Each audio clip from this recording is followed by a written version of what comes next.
Hey guys, Realtor Andy here with a market update. It's October 2025, and I just want to give you a quick, kind of non technical understanding of what we're seeing out there in the market because we work in real estate so much.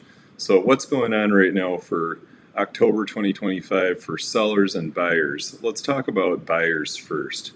We keep hearing people complaining about the high interest rates, and they're not coming down. We keep thinking maybe they'll come down a bit more. There's a lot going on. This is a very complicated thing that we could spend a lot of time talking about. But I think the main things I would want you to focus on, I would want our potential customers or first-time homebuyers especially to focus on, is that really the situation out there is not that bad. It's not bad at all, in fact.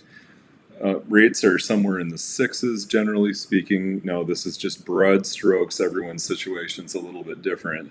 But anyone younger than me probably thinks that these are high rates, and anyone older than me or about my age probably thinks that this is really not so bad.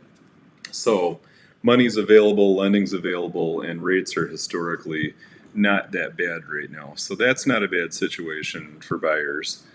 And then I want to show you something else related to buying too. Now, the bad news is this is sales price, and the prices of houses have continued to go up. This is about a year's worth of information.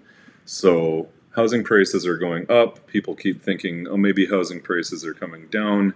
At most, we see some flattening with seasonality, but we don't see them really coming down particularly. And then when we look at month supply, this is just how many houses that we have in inventory that can sell out in a time period. So this is good because we have a better month supply than we've had in the past. If we go back to like 5 years of this, it was really bad, and that made things really tough for buyers. And then also, if we look at just the homes for sale, the inventory on the market, that's been going up too. That's been kind of an upward trend. So that's good because, and I've seen this firsthand, that generally speaking, I've had very few buyers who really couldn't find anything. There are houses out there, and there are more houses out there than there were a year or two ago. So that's good.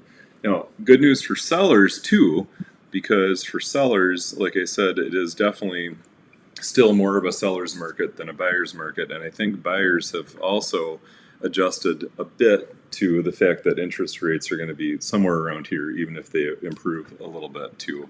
So I think there are good, strong buying activity out there at most price points, especially as you get lower into first-time home buyer entry-level houses, which in the Twin Cities is somewhere between maybe 250 to 300, 350, something like that. So if you're selling a house in that price range or even into the 400s and 500s, there should be plenty of buyers out there. And we usually see that even continuing through falls and winters to some extent, although the market can slow down a bit. So if you're putting a house on the market, you want to make sure that you don't price it too high and then things adjust a little seasonally and then have to make a price adjustment. Sometimes we do see sellers doing that. They think because it's a seller's market, they can kind of go on at something that's a little too unrealistic. And then this is a bad time of year to have to cut the price. So just something to think about.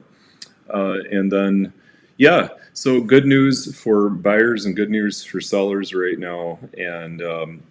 And if you have any questions about the market or specific types of properties or are thinking about buying or selling, give Sherilyn or I a jingle, and we would love to answer your questions or help you out with any real estate needs. Thank you.